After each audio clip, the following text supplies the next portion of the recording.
once again. It is I, the Nomad, coming to you live from the wastelands of the internet. Welcome, everybody. I see you there. I did take a look at that for a little bit. Hey, I'll be honest with you. I totally agree with it. Okay, the reality is yes. Okay, they are divorced from reality. But while most people want to sign nefarious thoughts, how am I doing? My wife good. We're I'm alive. I am still. I still got some physical issues that are slowly resolving themselves with my right arm. It is. I have some issues with my fingers. Getting back full range of motion with them. It's tiring out from time to time. I think there's some slight nerve damage that was took place due to my arthritis in my shoulder. Right. Wife is good. Everything's going well. The fact that we live in Tucson makes a difference. We don't live in Florida, where the poor people in Florida have gotten pasted. But my brother, who actually lives in Tennessee, I asked him how things were going because he lives in eastern Tennessee near Knoxville. And he's doing all right. He got a lot of rain, but that's about it. So, hey, FB, how's it going? Continental Drift. How's it going? Once again, if you wish to join, you're obviously free. I know that you got your game going on today, so enjoy. There's lots of news, lots of news. Let's get started, shall we? Israel rejects U.S.-backed ceasefire plan and hits Beirut again. Now, this story was September 26th.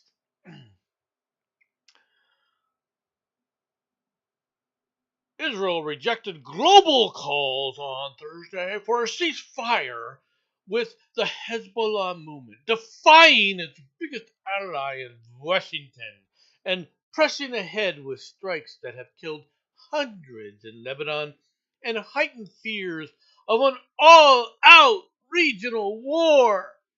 Despite Israel's stance, the U.S. and France sought to keep prospects alive for an immediate 21-day truce. They proposed on Wednesday and said negotiations continued, including on the sidelines of the United Nations meeting next week in New York.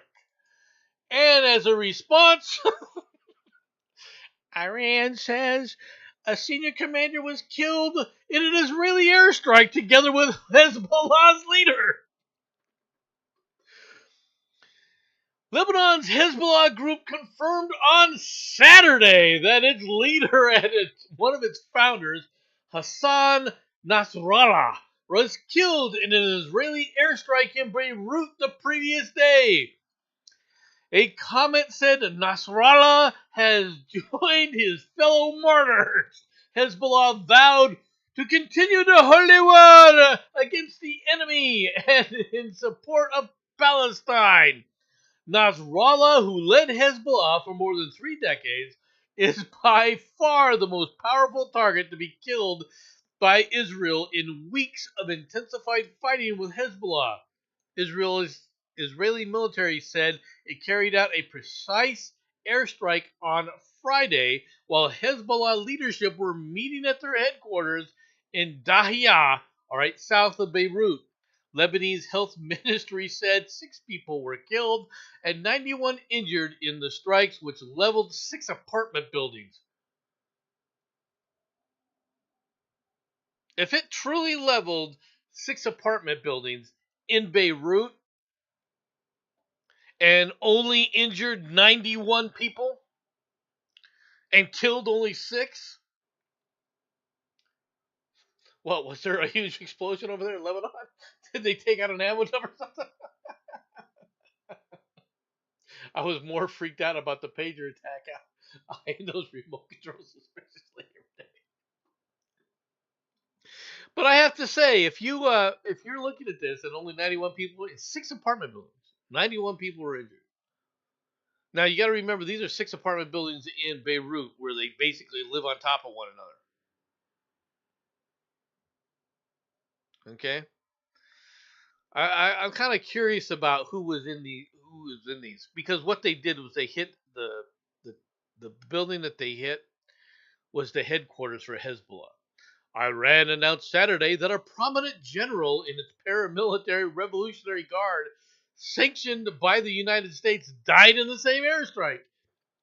Abbas Niforosun Khan, 58, who the U.S. identified as the deputy commander for operations in the Guard, was killed Friday, Iran state-run media reported.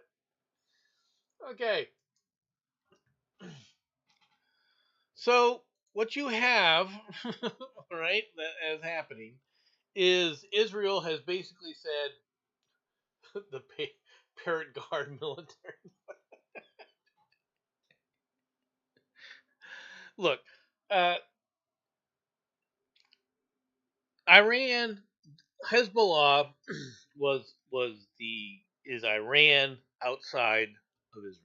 It's the Republican Guard, the Revolutionary Guard. Excuse me, the Iran's Revolutionary Guard outside of Israel. That's all Hezbollah is. They receive weapons, they receive funding, all right, directly from Iran. They receive direction from Iran.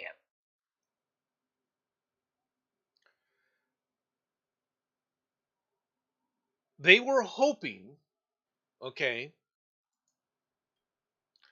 they were hoping that Iran was too busy in the Gaza Strip to mount an effective attack against them, which is why they were firing missiles. They were continually firing missiles from Lebanon, and everyone keeps forgetting about this. Well, I want to see some restraint. Okay, well, why don't we demand restraint from Iran and demand restraint from the Palestinians and get them to agree to stand down first?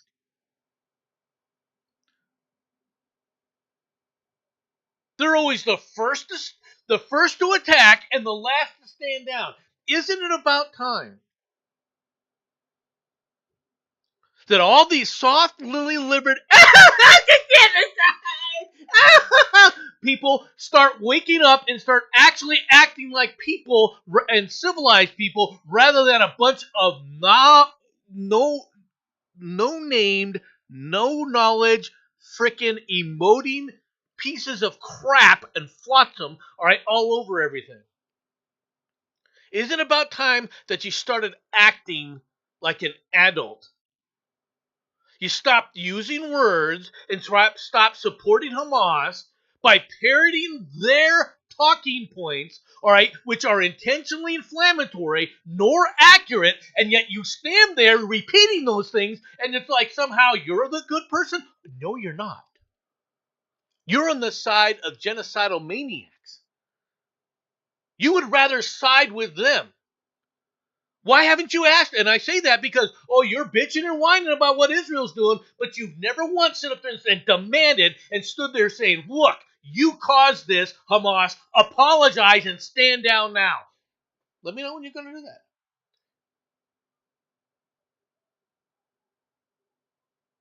that. Iran right now is in a lot of is mad as absolute hell. Because one thing that has become, why not turn the entire business into a glassy plane?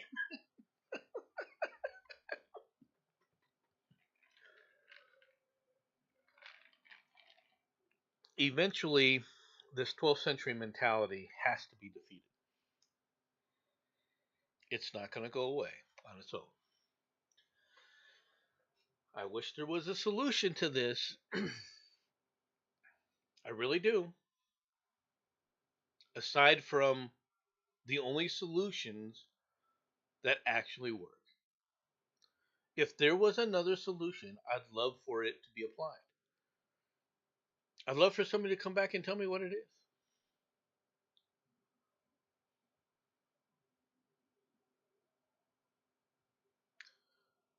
Because this isn't it. Standing there and just getting killed day in and day out, day in and day out, day in and day out, it's not going to fix this. Standing there and letting yourselves be hit with missile after missile after missile after missile after missile, right, isn't going to fix them. It's not going to fix the people. Because the problem are the Palestinians. The problem, okay, are the Druze. What are you talking about, Nomad? What are you talking about, Druze?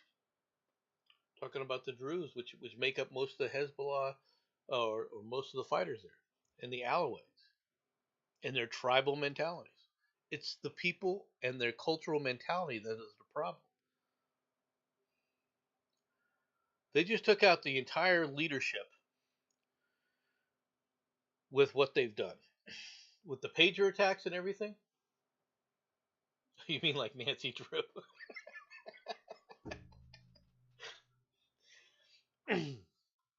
No, I don't mean Nancy Drew.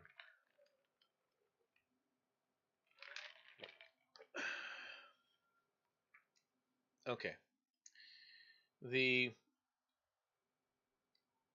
There is no fixing a 12th century culture mentality. They have to fix it themselves. They have to be willing to fix it themselves. Are they willing to fix it themselves?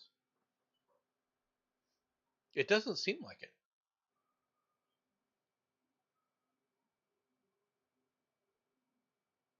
This is the problem. Don't understand what I'm talking about here. Saudis execute 198 in 2024, highest in over 30 years, the AFP tally. Saudi Arabia has carried out its highest number of executions in over 3 decades, after 3 executions were announced Saturday, took the 2024 figure to 198, and 2024 is not over yet. They still got 3 months to go. According to the AFP tally, the Gulf monarchy executed the third highest number of prisoners in the world after China and Iran. Now, consider the fact that China has close to a quarter of the population of the entire Earth. Okay, so if it's executing prisoners, and it's going to be up there, all right, just naturally. Let alone the fact that it's a freaking brutal regime as well. And then Iran, according to who? Oh, Amnesty International, the London-based human rights group, supposedly human rights group, because they don't give a shit about human rights. It's actually the anti-American, blame America bad for everything in the world group.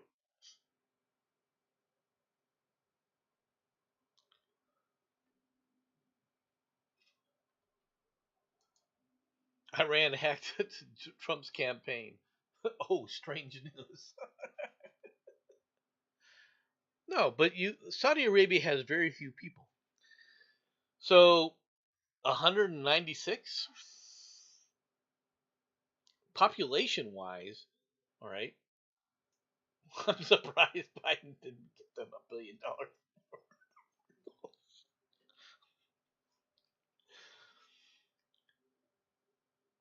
Biden doesn't like Biden and the Harris regimes absolutely despise Saudi Arabia. Why? Oil. They would be completely on the side of these guys if it wasn't for the fact that they have oil, which they blame for global warming and it's killing the planet.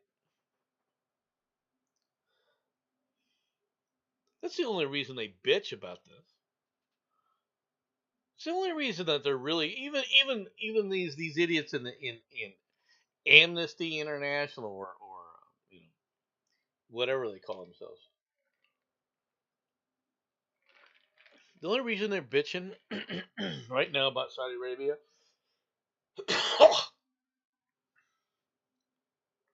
is because they have oil and they're polluting the planet.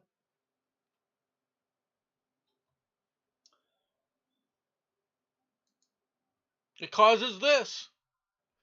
At least 44 deaths amid the catastrophic destruction and millions without power after Monster Helen. Helen is the strongest hurricane to make landfall in the United States this year. Like, I think the second one to make landfall this year.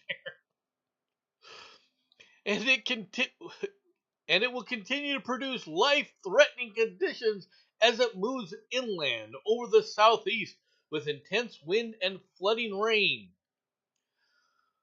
Though no longer a powerful Category 4 storm that slammed into the northwestern Florida, Helen continues to hang around as a post-tropical cyclone, bringing heavy rains, winds, and other turbulent weather to the south and Midwest. In one Florida county, several fatalities occurred in neighborhoods where evacuations had been issued, according to Bob Gutierrez, the sheriff of Pinellas County near St. Petersburg.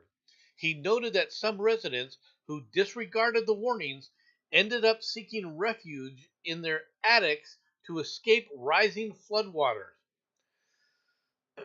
There are some numbers associated with the historic storm Helen. Nearly 30 inches of rain fell over a 48-hour period in Busick, North Carolina. Atlanta recorded 11.2 inches of rain in 48 hours, beating out the 9.59 inches of rain record that it had stood since 1886. 10 states are still dealing with major power outages, all right, including South Carolina, Georgia, North Carolina, Florida, and Ohio combining for more than 3.5 million customers without power. Helen has claimed at least 44 lives, according to ABC News. In Georgia, at least 15 people have died, according to the Garrison Douglas, a spokesman for Governor Brian Kemp. Falling trees killed 2 people in Anderson County in the northwest part of South Carolina, according to Fox Carolina.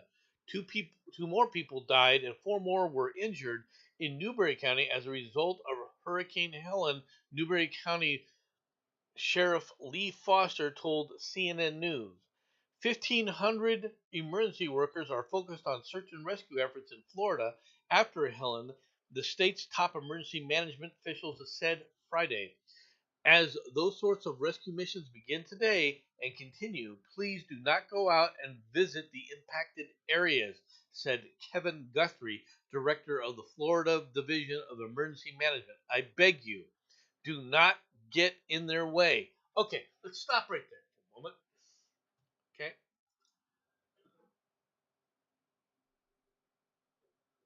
It was a big storm, and yeah, there is flooding in areas in East Tennessee because of the massive amount of rainfall. There was also a massive storm surge, which is why the areas around in areas in Florida really got hammered and flooded out. It's dangerous, and I'm not trying to minimize the impact of these storms in any way, shape, or form. But I will say this is nothing new. One of the biggest problems that's happening in Florida and Texas and the southern states as a whole is as the population increases, one of the places where they continue to build residential housing are in the lowland areas subject to flooding.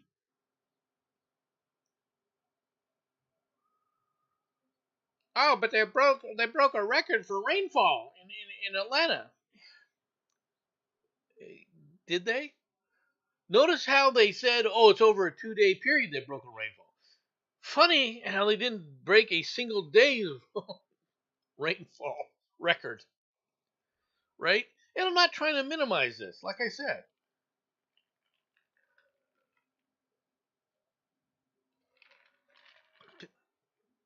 But these stories are being written to sensationalize.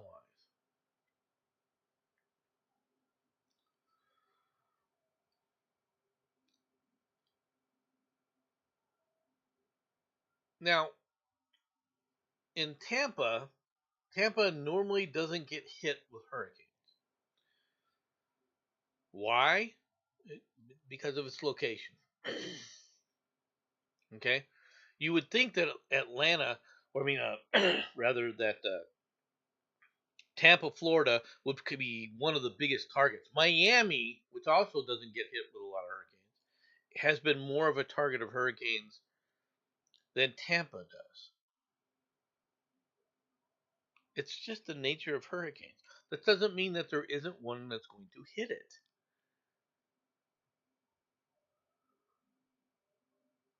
And people were told to evacuate, and they didn't do it.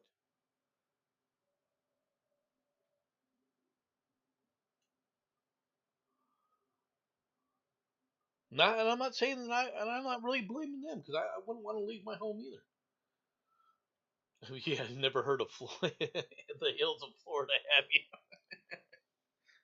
Look, I understand Florida's a very low land, but I can tell you right now, for like example, in Houston, one of the people constantly talk about the floods in Houston wiping people out. Well, they're building in floodplains, and these were known floodplains for a long time. Tampa Bay is a pretty large bay. It is a pretty large bay, but because of its location, it doesn't get hit with all that many hurricanes, to be honest. Enough about the weather. Let's go overseas again, and let's talk about China. China test fired an intercontinental ballistic missile into the Pacific Ocean. China test fired an intercontinental ballistic missile into the Pacific Ocean on Wednesday, stirring security concerns in the region already tense over Beijing's territorial claims and rivalry with the United States. Okay, you're concerned because of its rivalry with the United States? If the United States pulled completely out of the area, do you think there would be any other concerns? Do you think people would be concerned about China? See, if the rival wasn't there, everything would be fine. It would all be sweetness and light, and we'd all get along, and Papa Smurf would have had the solution. And la la la la la la la la la la. Right? That would have been the result. Everything's fine. Everything's great. Oh, it's all perfect.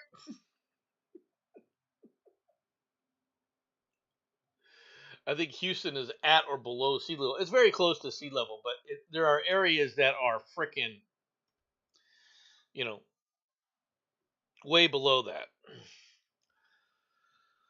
The launch by the People's Liberation Army's rocket force was part of a routine annual training complied with international law and was not directed at any country or target, according to the statement. It's unclear how often China conducts tests over such a distance. In 1980, China launched an ICBM into the South Pacific. Okay, why did China really launch this missile? Because Xi Jinping wants a war. He is tired of dealing with Taiwan. So he wants to stamp it out. In order to do that, you need a military force capable of not only doing that, but holding the rest of the world at bay because of the threat of nuclear retaliation.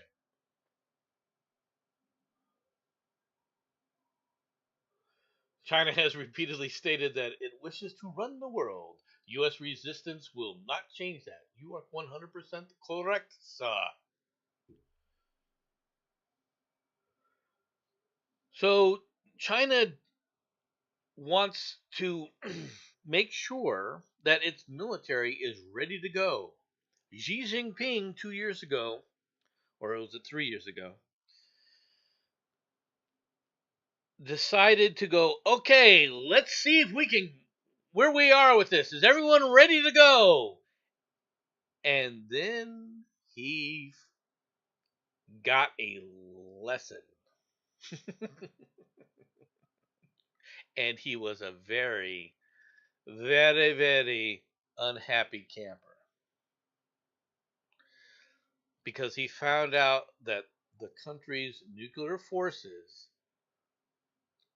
failed to launch in a test because of much of their fuel that they were expecting the missiles to utilize to fly into the atmosphere had been substituted, and the fuel tanks were actually filled with water due to corruption.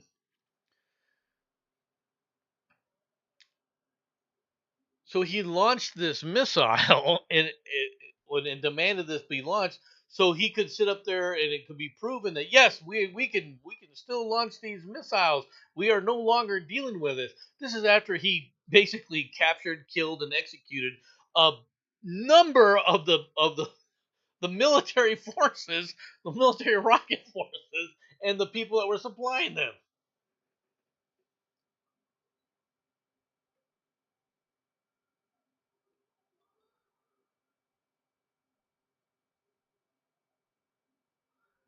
So, what do you have? You have China trying to get ready and gear up for a war. Then you have this happen. China's newest nuclear submarine sank, setting back its military modernization program.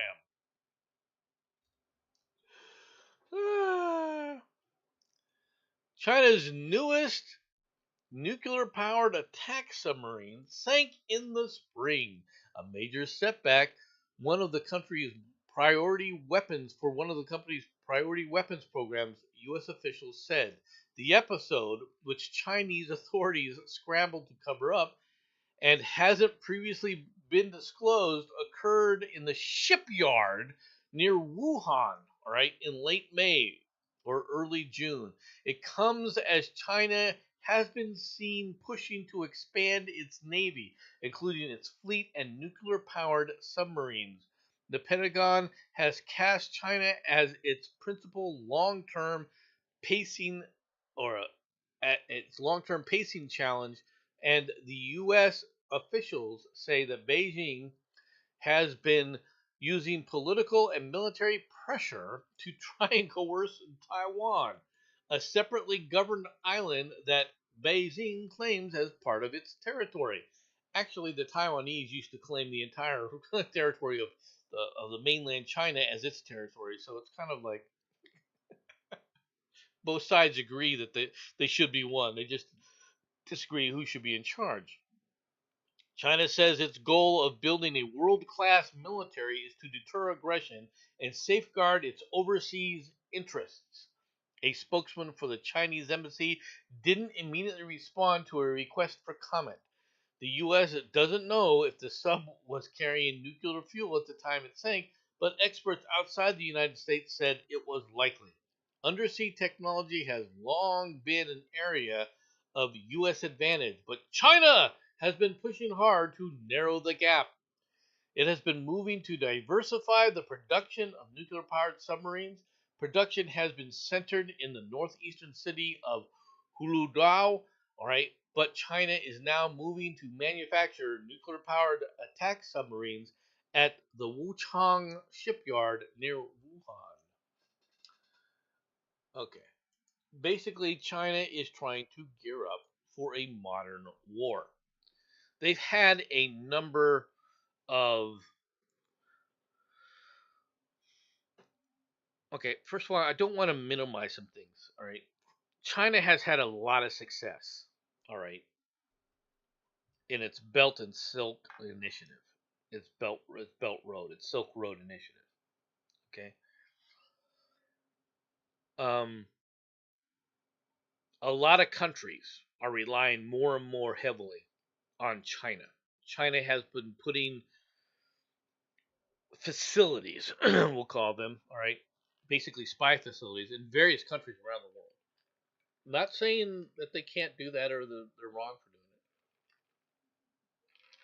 it. I'm saying that other countries that are allowing them to do it, all right, are are having no problem because China is giving them stuff or giving them promises, right? And when I say them, I'm talking about the leadership of these countries that are basically corrupt. The average person, of course, still suffers. Cobalt mined in the Congo, all right, is being mined and bought almost exclusively by the Chinese. All right, it's used in cell phones and a variety of other things. But of course, the people who are digging those things out are suffering massively as a result of it. Bats from wet market. Thank the sandwich for suffering.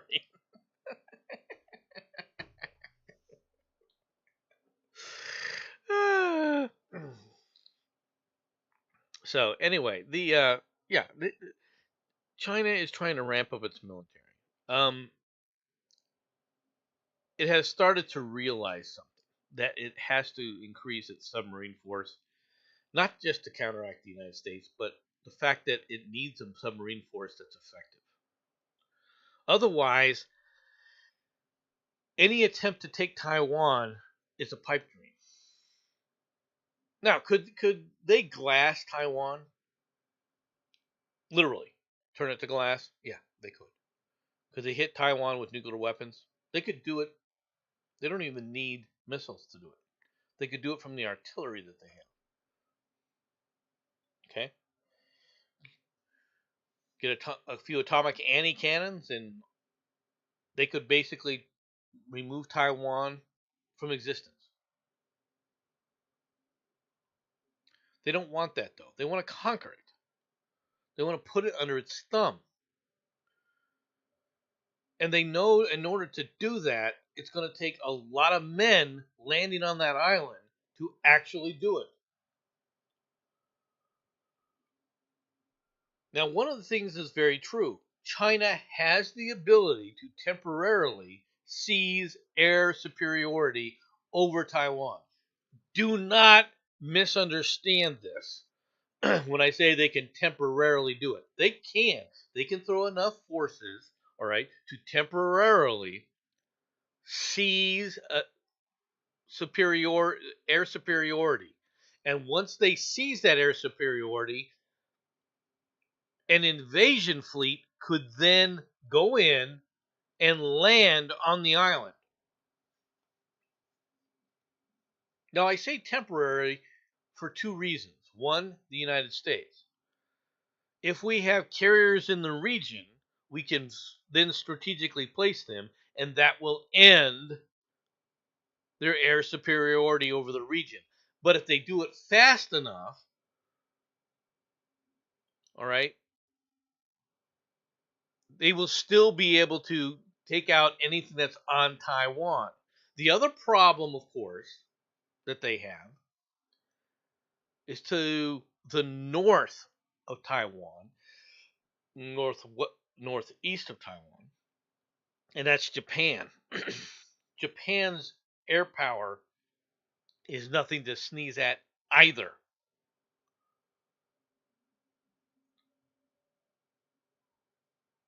So you have to land not just with an invasion force large enough to win. I had to make some kind of Wuhan joke. It's not too bad. It wasn't too bad of a joke. They have to land not just a sizable force. They also have to be able to it has to be sizable enough and logistically capable enough to actually pacify the island before logistically they're cut off, before their logistics run out. China learned that logistics is difficult. Okay, in the Korean War, China learned that you could mass forces temporarily gain a superior advantage from a tactical military standpoint, but if you can't keep it up because you don't have the logistics to keep it up, all you do is get the people that you put in there slaughtered. Well, then how do you sit up there and continue to keep supplies open? You have to have the ability to seize the Taiwan Strait and hold it completely to be able to move logistics freely through that area. Well, how can you then move logistics through that area if you don't have air superiority? All right, because you can't maintain it. Well, one way is with submarines. You land it, you move the supplies through subs. That's what they're thinking. The problem with that is their subfleet has issues. They're not a large term maritime force.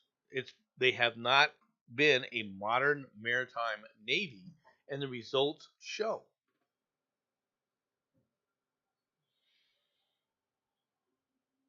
They're inexperienced, and things are happening. They will learn from these things. Okay.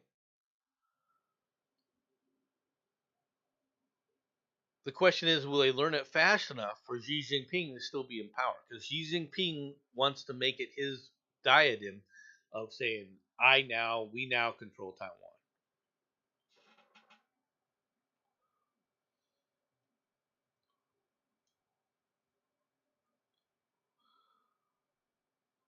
Wait a minute. So did we? The frozen chosen fighting withdrawal was most famously. Yeah. The difference was we had air supremacy, and we were able to supply uh, Chesty Puller's forces all the way through. We were also, believe it or not, we were also able to continuously remove the wounded. All right, a lot of the wounded out. Most of the heavily wounded was able to be moved out of that encirclement. Okay, um, as they were moving south to get out of the pocket. The Chinese lost a lot of soldiers in that withdrawal. I'm not saying that the Americans we didn't suffer because we did. All right, on to the next one. Milei's austerity seen as pushing half of Argentina into poverty. Half of Argentina is already in poverty. I just cannot understand these people, right? I love this story. This story is just hilarious to me. It really is. All right. Buenos Aires. Irma Casal, a 53-year-old Buenos Aires works 3 shifts as a garbage recycler, a cardboard collector, and a bricklayer. All right. But like many Argentines at a time of rising poverty, she still struggles to make ends meet.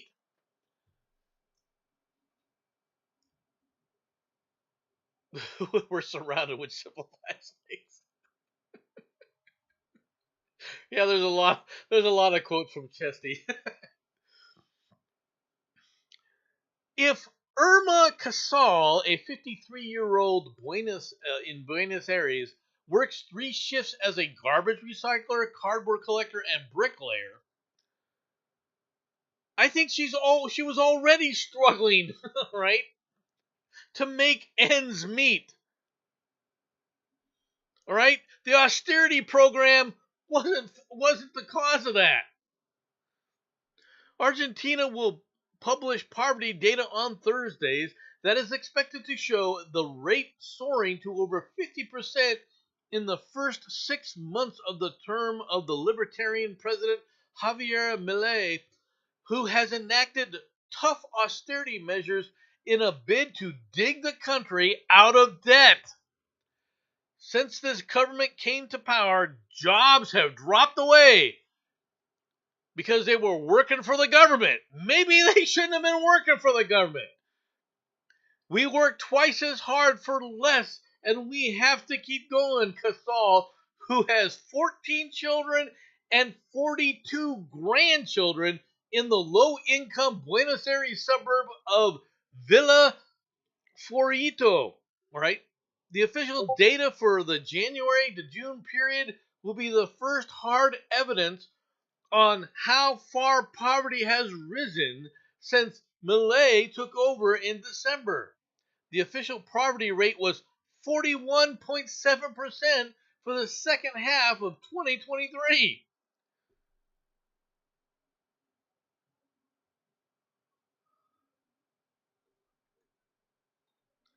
Malay's spending cuts have been cheered by markets and investors for helping the state or helping right the state's finances after years of deficit, but have pushed the country into a deep recession.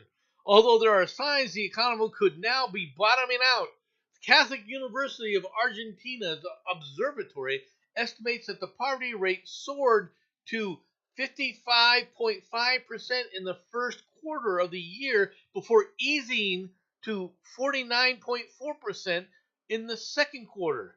That gives a 52% average for the first 6 months. It seems to me that the austerity plan is working. Augustin Salvia, director of the University Catholic of Argentina, Catholic University of Argentina, all right, said that there was a significant impact at the start of the year from Milei's policies, citing the closure of soup kitchens and a reduction of government subsidies. However, there had been signs of improvement recently, he added. If you look at the whole story, it shows a deterioration in the first quarter. That situation has since started to ease, he said. The Secretariat of Childhood, Adolescence, and Family, Brady Bunch of Buenos Aires musicians, all right, told Reuters this week that the government had expanded two welfare programs, Universal Child Allowance and Food Card Program, which was helping support many families.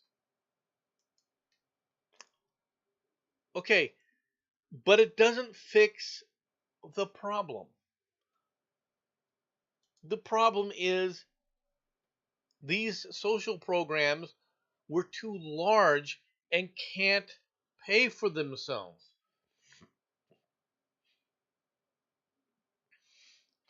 Not when you have a bloated government, okay? And let's be perfectly frank here. When he went on an austerity program, a good portion of that austerity program was firing government workers.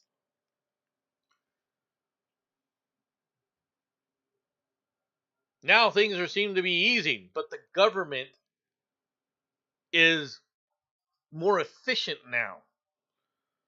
It won't last. I hate to say it, but it's not going to last. Because the problem is the mentality of the Argentinian people. So it's not going to last. The idea that you can get something for nothing.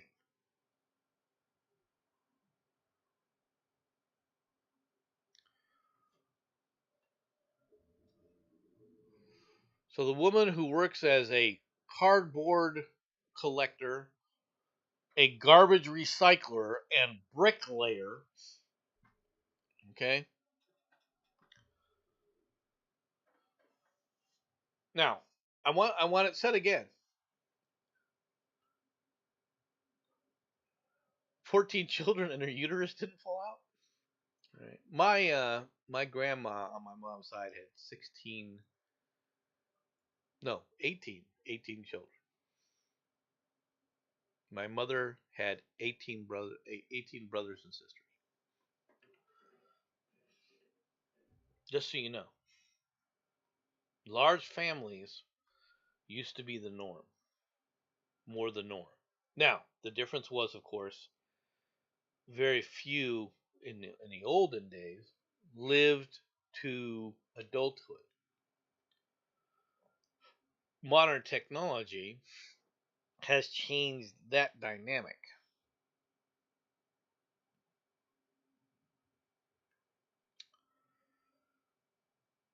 But even then, okay, I think it's safe to say she had 14 children. She's 58. So if you take 14 years off, okay,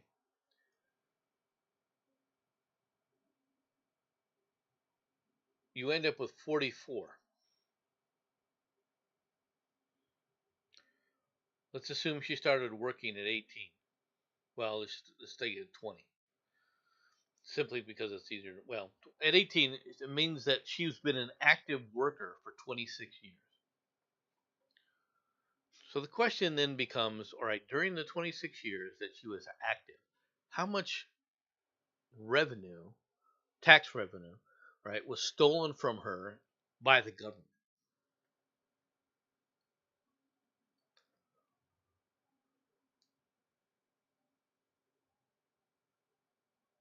How much better off would she have been if the government wasn't stealing all of that on a constant basis?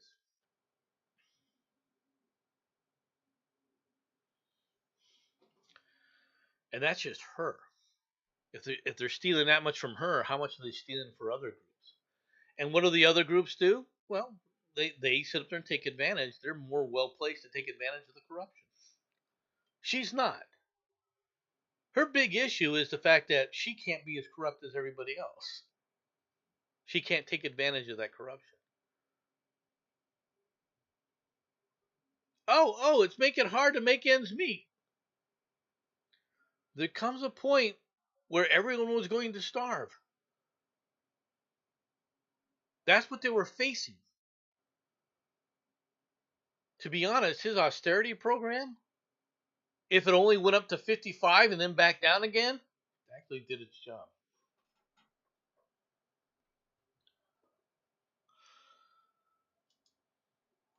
Secret Service agent under investigation for alleged sexual assault on Harris's aide. A U.S. Secret Service, is investigating allegations that one of its agents sexually assaulted a female member of the staff of the Vice President Kamala Harris. All right, the agency confirmed on Wednesday. The agent allegedly forced himself onto the woman and groped her in her hotel room after eating a meal and drinking alcohol with her and several other Harris staffers in a restaurant in Wisconsin, Real Clear Politics reported. Okay. He allegedly forced himself onto the woman and groped her in her hotel room after eating a meal and drinking alcohol with her and several other Harris staffers at a restaurant in Green Bay, Wisconsin, during a visit in the past week to scout possible stops for Harris's presidential campaign. Two law enforcement officials told NBC News that the agent was intoxicated when the alleged groping took place. The local Secret Service field office was told about the alleged assault, and the agent's gun and badge were confiscated, one of the officials told NBC News. The Secret Service spokesman on CNBC, the U.S. Secret Service Office of Professional Responsibility is investigating misconduct allegations involving an employee. The Secret Service holds its personnel to the highest standards. Yeah, that's been on wonderful display lately. That's been on full display. Austerity measures are coming to the U.S. Disability, Social Security, and the VA are drying up. Expect the VA to get cut badly. Expect Medicare and Medicaid to face massive cuts. That is going to happen. Social Security, not so much. That'll be the last one cut. Medicare and Medicaid are the ones that are really going to face the ones that are really going to face things. All right. And to be honest, what they should be doing is just going in there and going into the FDA and just saying, okay, 3/4 of these people, 75% of you people, you're gone. That's what they should be doing. They should immediately be cutting 75% of the people out of the FDA. They should be going in there and cutting 75% of the people out of the EPA. They should be cutting 95% of the people out of the State Department.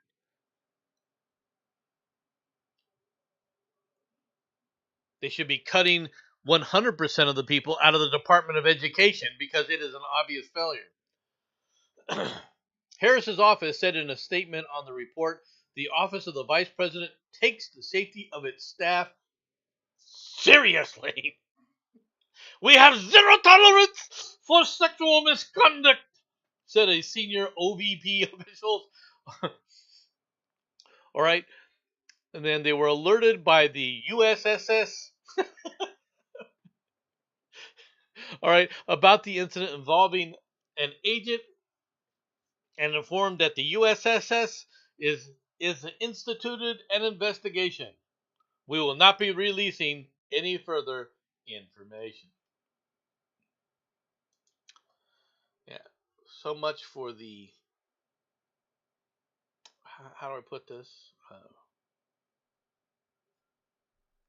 Efficacy, professionalism of the Secret Service, okay, which has every time the Democrats take over, it goes right down the drain. Ozempic is oddly costing us a lot of damn money. However, it's up to for being manufactured generically now. Sounds like a ship with a stutter.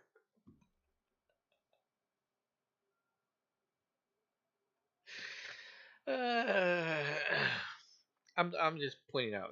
Look, no one should be sexually harassed. No one should be sexually assaulted. Okay, but I'm going to be really, really blunt. Okay, sexual assault means something more than having your ass grabbed, in my opinion. All right, I'm not a legal scholar. I'm not talking about a legal definition. I'm talking about little old nomad's opinion. If a woman gets her ass grabbed and she slaps the guy in the face, and that's all the further it went, then that should be the end of it. Okay, she wasn't sexually assaulted, right? And he wasn't assaulted either.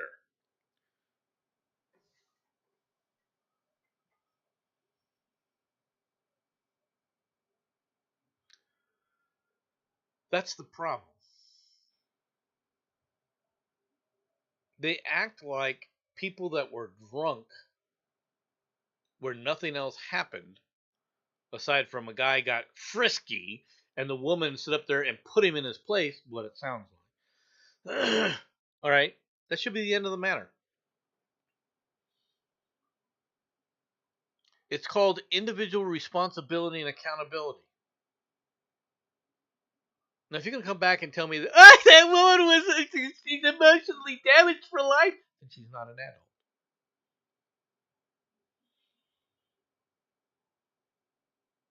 Then she has a series of mental issues. Do you want someone with those kinds of issues in the federal government as one of your quote unquote public servants because they can't handle the fact that they actually had to stand up for themselves?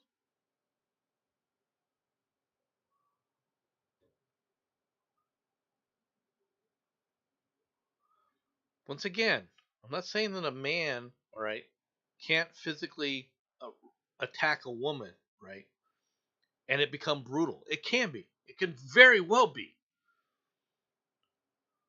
And it can lead to horrific consequences. I'm not even arguing that point.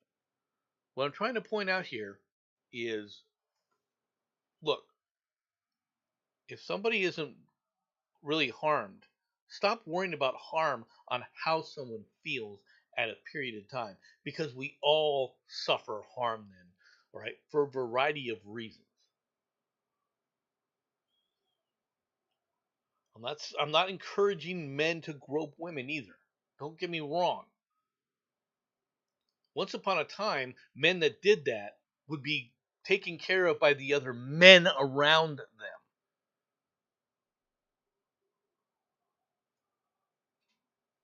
But women, especially the feminist women, are were bound and determined to be sluts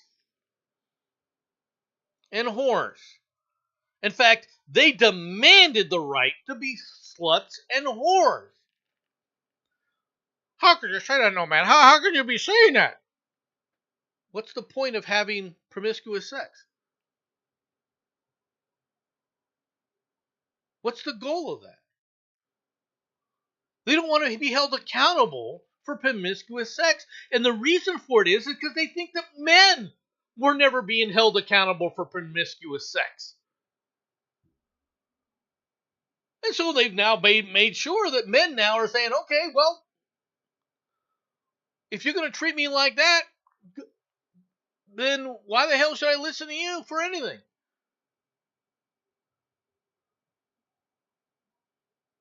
I have the right to do what I want with my own body. Okay.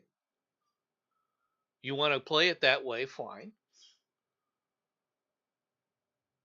But as soon as you sit up there and get a drink in you and you sleep around, don't be running around saying, but I was raped because I was drunk and I couldn't consent. Well, could he consent? Was he drinking? Could he consent? So you raped him, right?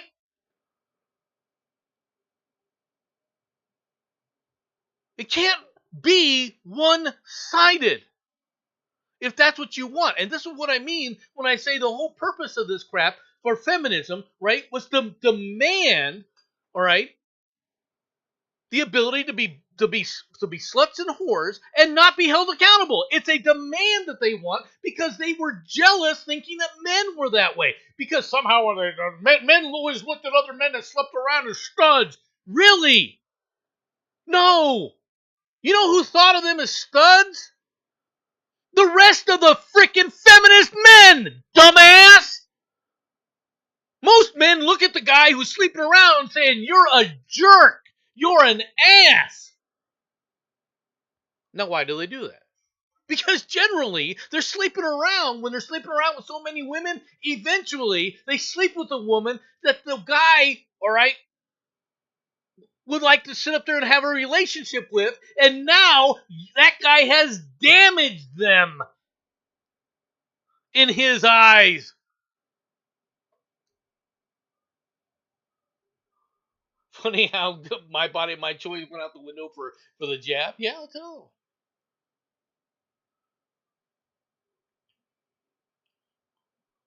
The whole abortion debate for them, right, is about I want to be a slut and not have any consequences.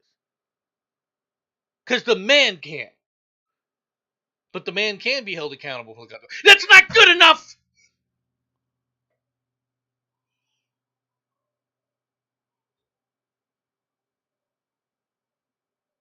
It wasn't good enough for the feminists. Anyway, on to the next story. Nancy Pelosi's husband sold more than $500,000 worth of Visa stock just weeks before the DOJ antitrust lawsuit. Boy, what a surprise! Man, he is a lucky son of a bitch. He must be dialed in, all right, to the psychic network. All right. Nancy Pelosi's husband unloaded more than $500,000 worth of Visa stock less than 3 months before the credit card giant was slapped with a federal antitrust charges, public documents show. Visa was hit with a lawsuit on Tuesday that alleged the company was illegally monopolized the debit card market, a culmination of a years-long review conducted by the Justice Department's antitrust unit. Visa allegedly used its dominant market position to penalize customers and merchants who used competing payment processors, according to court papers. Antitrust cops also allege that Visa forces financial tech firms to work with them by threatening to penalize those that don't. The Post sought comment from Visa. Meanwhile, Christopher Josephs, the tech entrepreneur who runs the Nancy Pelosi stock trader on X, posted a screenshot of a congressional filing on July 3rd, which showed that the former House Speaker's husband, Paul Pelosi, sold 2,000 shares of Visa worth half a million, $500,000 and $1 million. All right. The disclosure shows that Pelosi's transaction is marked SP or spouse, a reference to husband Paul, the San Francisco-based venture capitalist, all right, and real estate investor. At the time Paul Pelosi sold the Visa stock, there was no public indication that an antitrust lawsuit against the company was imminent. But they were investigating it at that time. Isn't that odd? And who's in charge of the administration? Oh, leftists. And who is sitting up there making bank on it? Oh, left. But it's all just a coinky dink. No, man, it's just a coinky dink.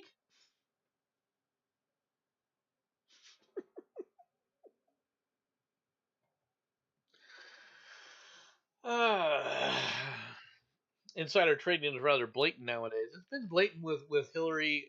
It's been blatant with Nancy Pelosi, especially. Right? It was blatant as hell with the what's her name, the former Dianne Feinstein and her spouse.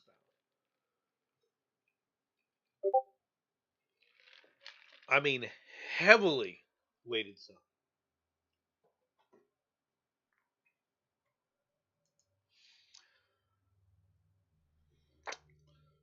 From the news, all right. GOP candidates look to soften their image, turn to their wives. Wives are hitting the airwaves across the country in a final critical weeks in competitive congressional races. Male Republicans struggling to appeal to female voters, all right, concerned about their records on reproductive rights, are unleashing their spouses to make the pitch on their behalf. Their ads often feature women in softly lit living rooms and pristine kitchens, vouching for their husbands' characters.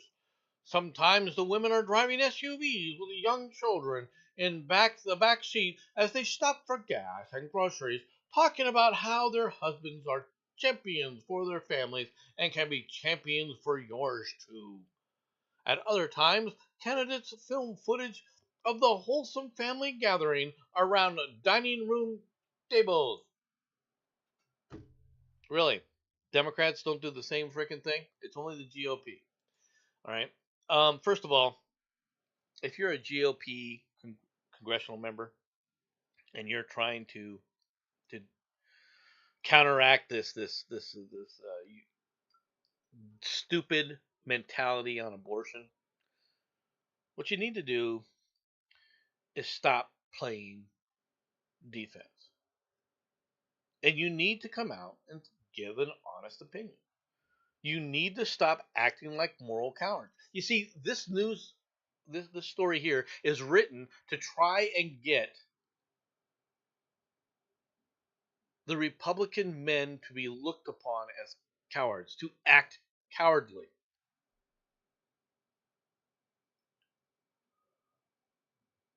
Why do they use the particular lie of reproductive rights as just abortion on demand? All right, it is. You're not interested in reproductive rights. What you're interested in is killing children.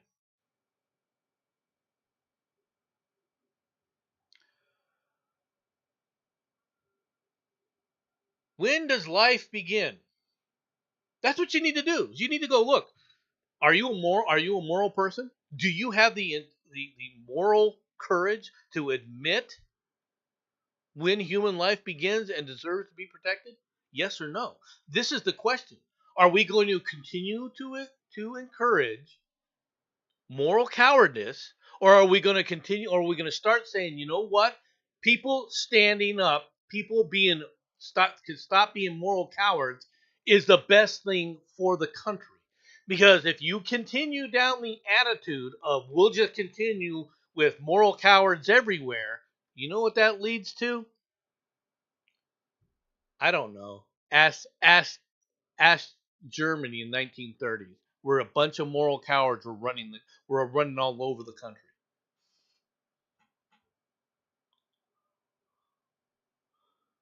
George Carlin was not one of my favorite guys, by the way. He wasn't always wrong, but the reality is George Carlin did more damage than he did good, in my opinion. He was a comedian, granted. I mean, he was an entertainer. And as an entertainer, can't argue with the fact that he was entertaining. All right, he was funny. That's the Roman Empire. That's another good question.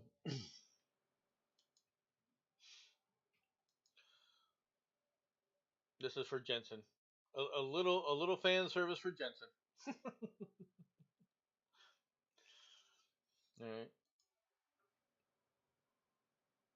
Eric Adams. Dun dun dun. The New York mayor. Eric Adams indictment unsealed. New York mayor charged in campaign contribution scheme. A federal indictment charging the New York City Mayor Eric Adams with a decade-long campaign contributions scheme, bribery, and other crimes was unsealed Thursday morning, hours after the FBI raided his Gracie Mansion residence and seized his phone. Really? So, can I ask a question first of all before we even get into that part? When you were sitting up there and telling people, Mister Adams, to let people into their houses because the illegal aliens needed to be staying somewhere, did you open up your mansion to them? Just just asking. Yeah, did you have no problems with illegal aliens coming into your house, but you got a problem with the FBI? Just wondering. Just a question. Right? The 57-page indictment accuses Adam of 5 criminal counts related to obtaining illegal donations for his 2021 mayoral campaign and accepting free luxury travel dating back to as far as 2016 when he was a Brooklyn borough president. Right? Much of the indictment filed in the U.S. District Court in Manhattan centers on the Turkish community. Turkish businessmen and a senior Turkish government official who allegedly exerted influence on Adams, who is accused of accepting well over $100,000 in foreign travel benefits and illegal campaign donations. The public office is a privilege, the U.S. Manhattan attorney Damian Williams at a new conference said, detailing the charges. We allege that Mayor Adams abused that privilege and broke the law. Laws are designed to ensure that officials like him serve the people and not the highest bidder, not a foreign bidder, and certainly not a foreign power. These are bright red lines, and we allege that the mayor crossed them again and again for years. Okay.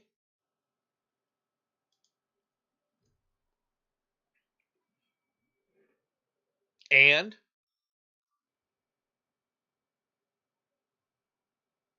the reason I'm saying that is so is Hillary. Why isn't she in jail?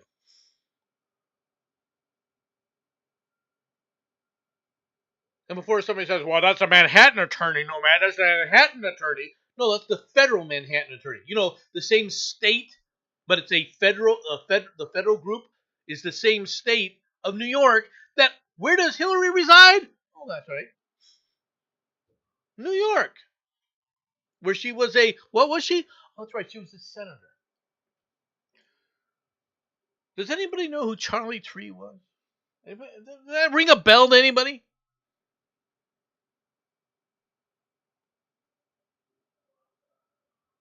They're just glad that the Turks were doing it rather than the Chinese. Because if it was a Chinese funded event, no one would have said a word.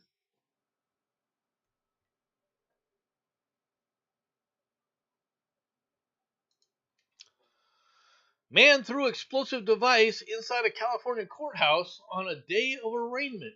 Right, under sheriff. A man allegedly threw an explosive device inside a California courthouse on Wednesday, injuring 5 people, the same day that he was set to be arraigned on firearms violations, authorities said. Well, I think his firearm violations just went up a bit. Nope, that's Quasimodo's job to ring bells. All right.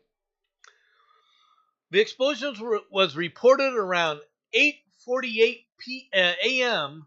Pacific time Wednesday at the Santa Maria Courthouse in Santa Barbara County. The suspect allegedly lunged through the courthouse doors and tossed a small bag past the weapons screening station.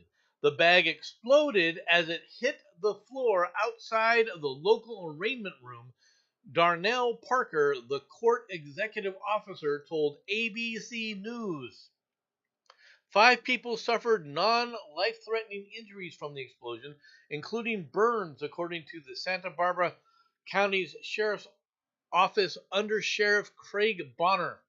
The suspect, identified by the Sheriff's Office as 20-year-old Nathaniel McGuire, will be booked on multiple local charges, including attempted murder, using an explosive device, and attempting to kill someone, and possession of explosive devices, Bonner said.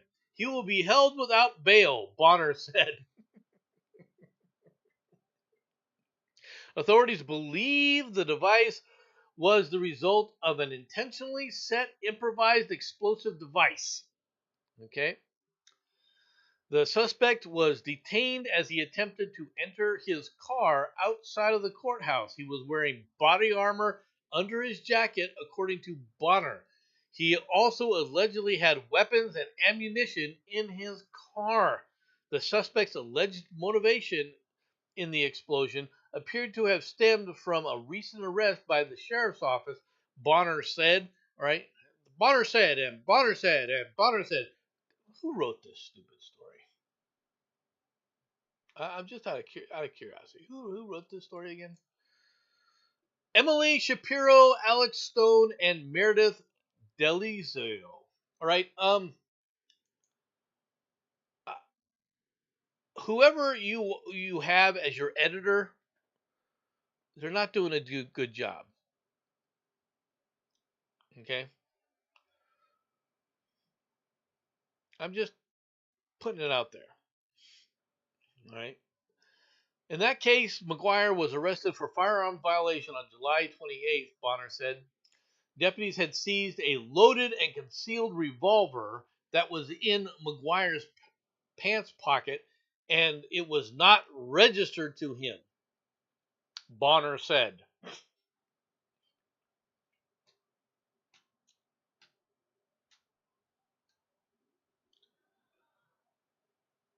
Sounds like he might have been able to win. All right. Sounds like just an underage pistol possession charge. I agree. Okay, but he apparently he decided to up the ante. He was set to be arraigned in that case Wednesday morning. All right. Court records show his arraignment was scheduled for 8:30 a.m. Pacific time at the Santa Maria Courthouse on a charge of carrying a loaded firearm. The attorney for McGuire was not listed in the case. Detectives are working with the Santa Barbara County Fire to see if the suspect was associated with several recent additional arson fires. Authorities do not believe there are any additional safety concerns at this time. The FBI is also investigating the event. The suspect has no known ties to terrorism, authorities said. 5 people were injured in the explosion. All have been treated and released from the local hospital. The victims were all civilians, with no court employees among those injured. The courthouse will remain closed on Thursday amid the investigation. Okay. Don't you have to be 21 to own a pistol? Well, I think it kind of depends, but on the state. to be honest, but I do believe that is a normal requirement around the area that they do have a 21-year-old pistol requirement, and the reason for that stems from in the past Supreme Court rulings. Personally, I think it's a ridiculous ruling, and I'm serious about it. It's another one of the ridiculous rulings. If someone is not adult enough to act like an adult when it comes to firearms, or act like an adult when it comes to drinking alcohol, why do you assume then that they're adult enough to vote?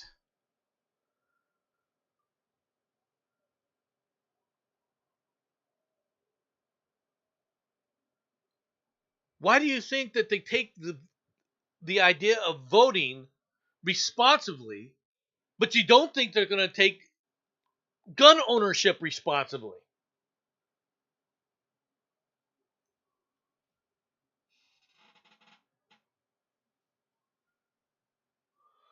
You know, the FBI can seize umpteen freaking safety deposit boxes, but they can't catch the bad guys because they kind of are in some cases the bad guys. Of course, Eric Adams has pled not guilty. All right. How many people saw this story? From Xinhua News in China. At least 9 people have died and 48 went missing after an illegal migrant boat capsized off the island of El Hierro on Friday night, Spain's Maritime Rescue Service confirmed on Saturday. Another 27 people were rescued, according to the Maritime Rescue's X account. The rescue is still ongoing, with several vessels and a helicopter searching for the missing. All occupants on the boat were men, and one of the recovered bodies was that of a teenager aged between 12 and 15, Spanish public television network RTVE reported. A total of 3 migrant boats arrived near the Isle of El Hierro in the Canary Islands on Friday night, including one that overturned. A fourth boat is still being searched for, as rescue teams haven't located it yet. 2 boats that arrived in Hierro around midnight on Friday carried a total of 151 people, including 6 children and 4 babies. 10 people from the 3 boats were sent to the port of La Restinga in the southern tip of El Hierro for medical care. On Friday night, a boat carrying 57 people was rescued near Lanzarote, all right, another island in the Canary Islands.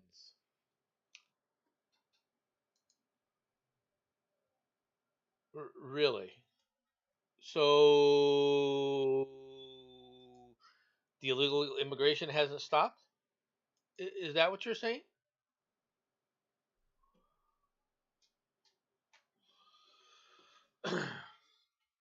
Don't worry, crime's going down. Around the world, crime's going down. You know, the immigrants don't bring crime. Michelin starred Kobayashi's Paris home broken into and wife badly injured. 3 men broke into the home of Michelin starred owner chef Kie Kobayashi, all right, in Paris and assaulted his wife, causing her severe injuries, the management office said on Saturday. Kobayashi, the first Asian to earn a 3-star rating from the Michelin Guide, was on a business trip at the time of the attack on Thursday morning, the office said, adding that 3 men had fled the scene. Kobayashi's wife was beaten by the men after trying to prevent them from entering. She sustained injuries that will require 2 months for full recovery. A neighbor who heard the disturbance alerted the police, the office said. There have been a series of robberies targeting the homes of celebrities in Paris, the office said. Kobayashi's French restaurant Kie in Paris earned the 3-star rating in the 2020 French edition of the Michelin Guide.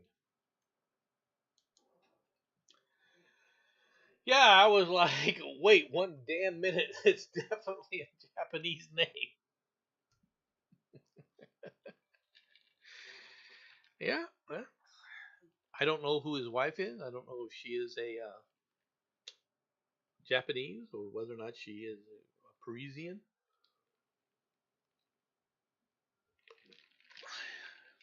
But celebrities are even being attacked repeatedly in Paris now in their homes. Their homes are basically being robbed. But crime's going down. It's not a problem. It's not a problem. I'm telling you, it's not a problem. Meanwhile, back in the United States, what happens in Disney stays in Disney. New York City educrats, right, took own kids to Magic Kingdom on trips meant for homeless students. Sushi is darn good, though. Six Department of Education employees used forged permission slips to take their own kids and grandchildren to Disney World and on other city funded trips meant for homeless students, investigators allege. The secret perks robbed some of the city's most disadvantaged kids of a chance to enjoy the Magic Kingdom, a trip that costs $66,000 for 50 or so adults and kids, a staffer said. Another multiple day trips between 2016 and 2019 to Washington, D.C., New Orleans, Boston, upstate Rocking Horse Ranch Resort, and Frost Valley YMCA campground, according to newly released report by the Special Commissioner of Investigation for City Schools. Linda M. Wilson, a Queens supervisor of the Department of Education's Students in Temporary Housing, took her own two daughters on trips and encouraged colleagues to take their sons and daughters and grandkids, but tried to cover up the shady practice when the SCI report said.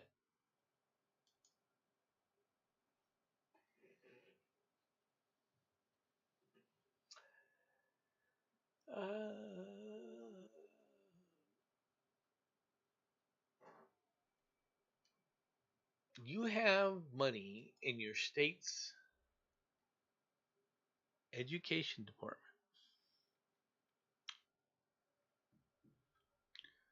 to fund trips to Disney World, to New Orleans, around the friggin' country.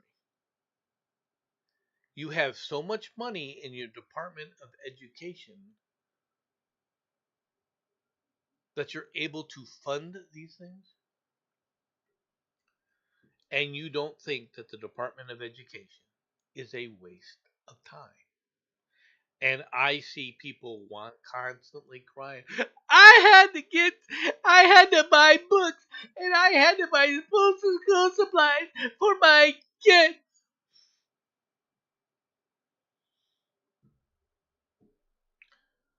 But in your education department, no one saw anything wrong with providing funds for trips to Disneyland and Disney World in New Orleans and around the country to various resorts, right? Because we have so much extra cash in the government, in the Department of Education.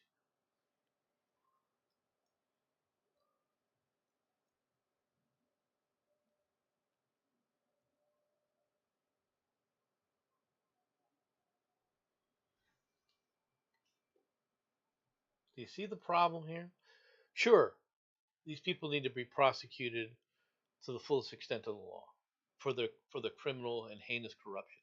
But I want the guy who stood up there and actually proposed this program. I want him fired, or or her fired. I want the person who approved that funds be used in this way. I want them fired.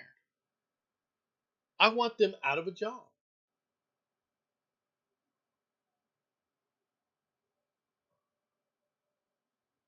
I want them gone. They are part of the problem. They're not part of the solution. They're part of the problem.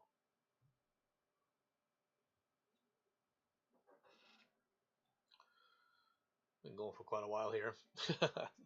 I thought this was going to be a quick day today, but it's unfortunately lasting a lot longer than I expected. Fern McCann reveals why she quit her ITV show after her daughter asked a question that changed everything. Fern McLean has revealed the heartbreaking reason why she is quitting her ITV show, My Family and Me. And it's all because of a question her daughter Sunday asked her. Well, first of all, naming your daughter Sunday, you're already a Fruit Loop. Okay? With all due respect. Okay? Sunday, you named your daughter Sunday. And you think you're obviously not normal. Earlier this month, the reality TV personality, 34, confirmed the next series of her long running reality series will be her last. She is best known for her regular appearance on the on The Only Way, right, is Essex, and has documented her journey from pregnancy and single parenthood to engaged mother of two in the ITVB shows, right, First Time Mom and My Family and Me. But now she is ready to pull the plug after making the difficult decision with businessman fiance Lori Haynes and 6-year-old daughter Sunday, her child with her former partner Arthur Collins. She told the Sunday Mirror, the point where everything changed was when Sunday actually asked me, "Am I famous?" A few of her friends had seen her on an advertisement. And I was like, oh, I don't know. It made me feel so uncomfortable because I don't want her to feel she is different.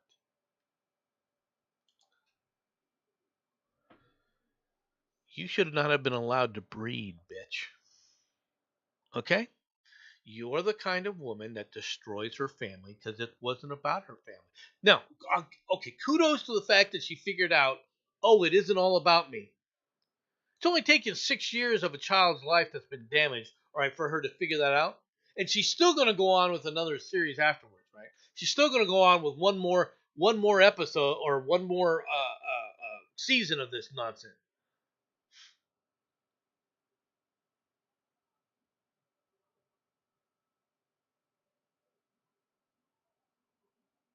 My first question here is, and I'm serious about this, since this was the child from a previous husband or previous paramour, however you want to put it, not husband, because obviously it sounds like you weren't married, all right?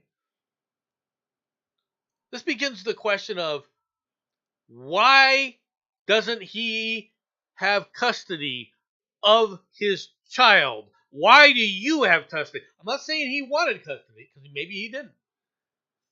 But this is one of the damn reasons why you don't give the woman the custody of the child.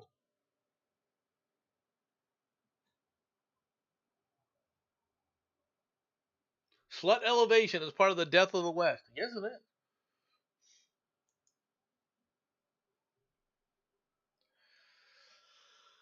it? Alrighty. Final three stories of the day. Bear bloodbath. Dad and son mauled to death by massive bear as beast broke into their home after slaughtering 35 dogs at a nearby shelter.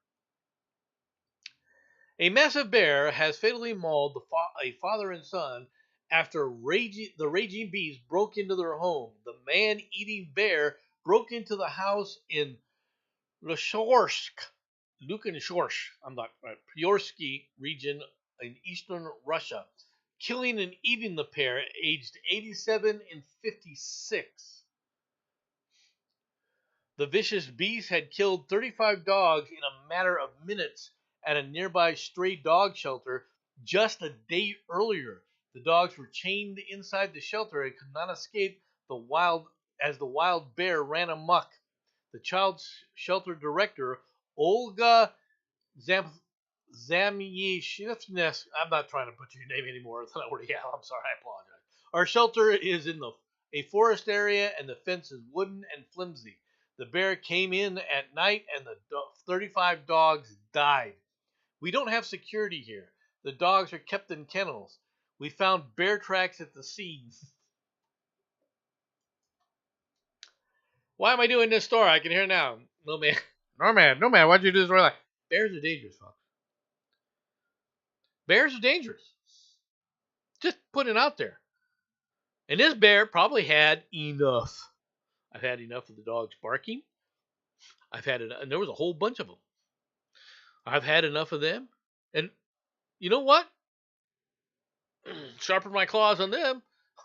Well, then we'll just go after the hairless apes, and we'll see how that goes.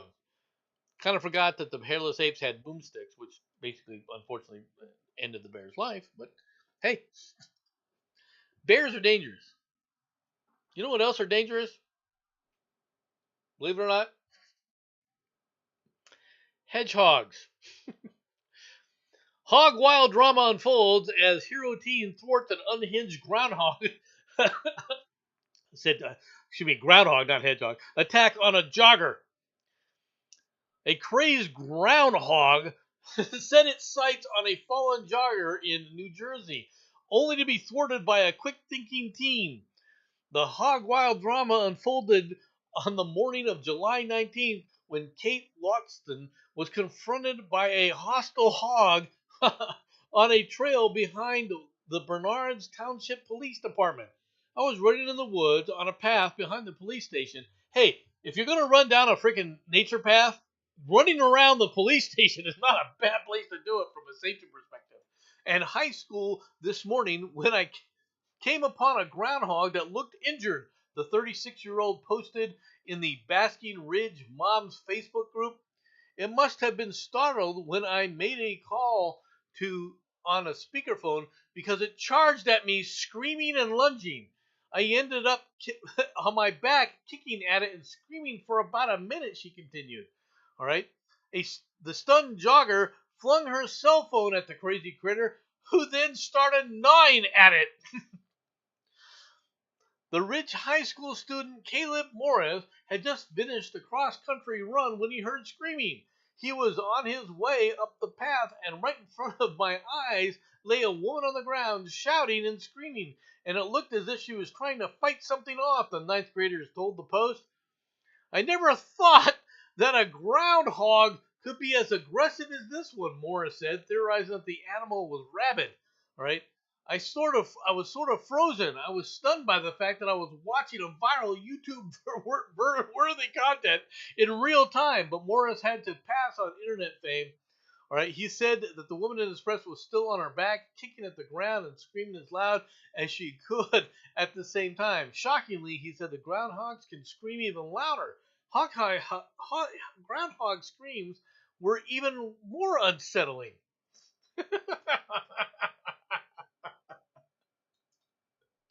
Oh, groundhog, very territorial little bastard. Cops around a short time later found the groundhog still snacking on the woman's phone. Cops thanked Morris and instructed him to get going while they finished things up. Right, the Bernard Township Mayor Jennifer Assay honored the teen on September 10th with a proclamation, or at least they noticed it. They did a good thing where the guy did something right. Look, rabies is a real thing, right? Is it curable in humans? Yes. Do humans still die of rabies? Yeah, actually, people do still do die of rabies. It's very rare now because people have learned where to go to start the treatments if you get bit or even scratched from one of these animals. But it does happen. Okay, we shouldn't forget how dangerous animals can actually be. Groundhogs. Everyone thinks of Groundhog Day and Phil, and they see the mayor in Patuxent, all right, Philadelphia, holding up the groundhog as if there's no problem with these things.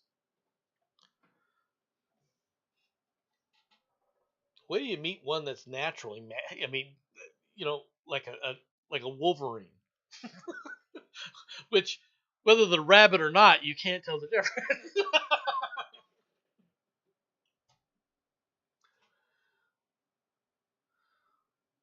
Would it have been the time of year when the pups were in the nest? In this case, it was in July, so I doubt that. I doubt the pups were still in the nest at that point. I have a feeling it was in the mode of just trying to exist. More strange news: brain cancer and brain cancer deaths have dramatically increased in the last 10 years. Final story of the day. Dog rescued from roof of Massachusetts home. A Massachusetts dog with a mind of its own was rescued after climbing out a window and ended up stranded on the roof of his owner's home. A Revere woman named Julian said that she was at work when her mother called to say the family dog Rocky had pushed an ajar window open and climbed out onto the roof. She said that our dog was on the roof and she had gotten a call from the school straight across the street from where they live, and they called the police. The Revere Animal Control Officer Anthony Malezio and a concerned bystander climbed the fire escape of the home and joined Rocky on the roof to keep him from falling. Julian got home from work and had to push an air conditioner out of a second-story window so Marcelo could pass Rocky back into the house. We managed to get the dog through the window into a safe position and we were good. It was just an accidental thing. The dog wanted to go out for a walk. Julian said she is grateful her mischievous dog is okay. Now, with respect, okay, and I don't want to do anything. That's a big ass dog. Okay? This is not a small dog. And so it's not that I have any problems with this, aside from the fact that if the dog had gotten out there on the roof, why didn't you like lift the dog up and walk it down the freaking stairs? All right? Nothing against anybody, but you didn't need to push an air conditioner out of the way. You could have just walked the dog down the stairs.